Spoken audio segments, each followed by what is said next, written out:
another day, another vlog. So for today's video ay samahan nyo na naman ako sa aking kaganapan sa buong araw. Pero bago yan, humapit mo ng disiplinsa sa 7-Eleven sa baba ng aming apartment para bumili ng makakain mamaya. At alam nyo ba, pagkatapos aming kumain ng lunchtime day, no, kaya syempre day back to work yan namang Disney Princess. Araw-araw talaga inaantok ang Disney Princess day kapag kaharap na tagang dahil nakakahawa talaga yung mga bata day, no, kapag tulog day gusto ko ring matulog pero hindi man pwede. Oy, o tingin ninyo baka may magsasabi na naman dyan na bawal lumabas kapag basa yung buhok na wala na talaga akong pakialam dyan sa mga tao day. Foreigner naman tayo dito. Ay, at tingin ninyo yung weather dito day. Ang ganda-ganda na. Tapos kahapon day, laging umuulan. Pero bet ko naman yung umulan dito kaysa mainit day. Kaya grabe talaga din yung init dito sa Thailand. Ito na talaga ang pinakahintay ko na hindi na talaga kami pinapasok ng guard. Tumawag talaga daw dito sa aming school na bakit daw na nakapasok kami na walang sticker. Kaya day, heto ang Disney Princess day. Nagbaktas tawon day sa kalayuan. Pero okay na lang ako kaysa doon ako magbaktas sa kabila na perting layo. Buti na lang talaga kay maaga talaga kami pumunta dito sa school kaya hindi pa talaga mainit. At ang area pala dito ka-intended sa mga magjo-jogging. Baktas tayo day kay Fordago. Baya, wala na baya tayo baktas-baktas. Baka pagdating ng araw mga ka-Jaino kay sisingilin ang ating mga katawan dahil nga wala ng exercise. Good morning.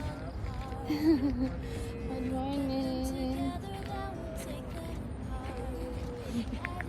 Dinig nyo ba? Ang sabi niya pala na how are you today? Ngayon ko lang talaga nalaman na nagtatanong pala. Narinig ko kanina pero hindi ko maintindihan yung sinasabi niya. Well anyways, balik na tayo dito sa ating video. Katapos ko pala doon sa aking pag-scan the face. Nandito na naman tayo before tayo papasok. Pero nakalimutan ko, hindi ko pala napalitan noong Friday yung chinelas. Pasok na lang natin ang dapat hindi ipasok. Hindi ko na lang talaga pinalitan day. Kaya yung panlabas ko doon day, mas grabe talaga yung putik kaysa sa chinelas ko na panloob na nilabas ko na hindi ko pinalitan noong Friday. Kaya pinasok ko na lang talaga. Hinahanda ko na pala yun day yung laptop para diba hindi na ako magkarakara mamaya dahil yung Friday nagkarakarang din yung araw pala mga Jaino kaya nag-ready ako dahil para sa aking observation ngayon dahil second time observation at tingin niyo dahil kinuha ko pa talaga yung mantel dahil sa printer ng aking co-teacher bahala na yan dahil pero dahil mamaya na lang ako magtanong ng permission dahil kung pwede ba at sabi man nila na mag-prepare ng 3 copies kaysa naman magkulang diba eto mas pinili ko pa talagang mag-egg ngayon dahil kaya alam nyo naman dahil para naman mariragdagan yung kaalaman natin dahil yung energy natin dahil alam nyo naman yung egg dahil kaya nakakatulong talaga to dahil pag boost ng energy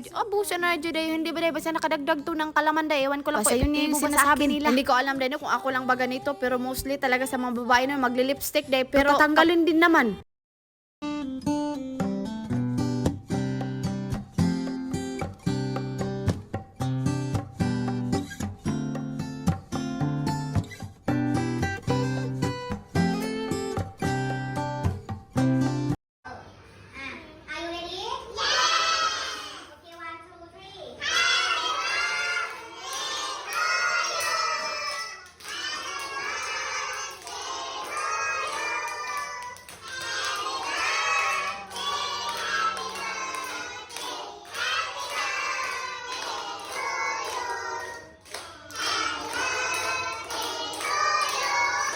And for today's menu pala mga Jaino, kay manok na puday, kay manlupad na dyan tadring dapita day, isda day, may nalang na isda. At pagkatapos ko palang kumain dyan, kay bumalik, na agad ako dito sa room day, kay alam nyo naman day, maraming checka ng Disney Princess. Okay, mura dyan yung principal, taris.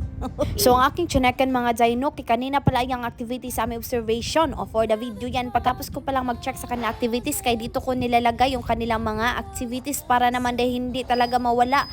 Buti na lang talaga may lagayan dahil nga sa end of semester dahil gawa na naman kami ng kanilang portfolio. So bali day, bind ba yung kanilang mga activities lahat. At pagkatapos ko sa everything no, kay nilagay ko na naman yung assignment ko dahil turno ko na naman yun at dahil nagsidatingan na yung mga tiyanak ko na mga anak. At sa mga oras na ito ay nakapag-decide ako na hindi ko na talaga sila tatanungin ang question and answer portion kay murag magdugay jud may diring dapita ba. At pagkatapos ko pala day no, kay hindi na talaga ako naka-video kanina day sa mga oras sa mga alas 3 sa mga educational games dahil nga day wala nang time day at hindi ko na yun naisip.